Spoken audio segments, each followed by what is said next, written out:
मशीनचा धागा वारंवार तुटत असेल तर चला जाणून घेऊया त्याचा उपाय काय आहे।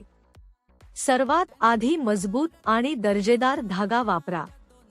कच्चा किंवा निकृष्ट धागा वापरला तर तो नक्कीच तुटतो। जर तुमची सुई खराब असेल किंवा सुईचे टोक बंद झाले असेल तर ती लगेच बदला। आता सुई नीट लावली आहे का हे तपासा। सुईच्या एका बाजूला एक सरळ रेषा असते। ही रेषा ज्या बाजूला आहे त्या बाजूनेच सुई लावा। हीच सुई लावण्याची योग्य आणि उत्तम पद्धत आहे।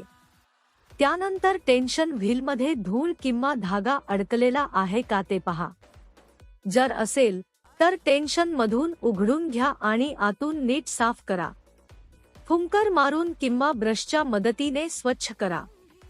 बऱ्याच वेळा खराब शिवण येते म्हणून आपण टेन्शन किंवा बॉबिन खूप जास्त घट्ट करतो, पण ते योग्य नाही।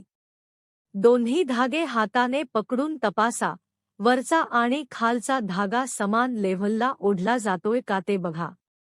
जर वरचा धागा जास्त घट्ट ओढला जात असेल तर वरचं टेन्शन सैल करा, आणि जर खालचा धागा जास्त ओढला जात असेल तर बॉबिन केस योग्य प्रकारे सेट करा।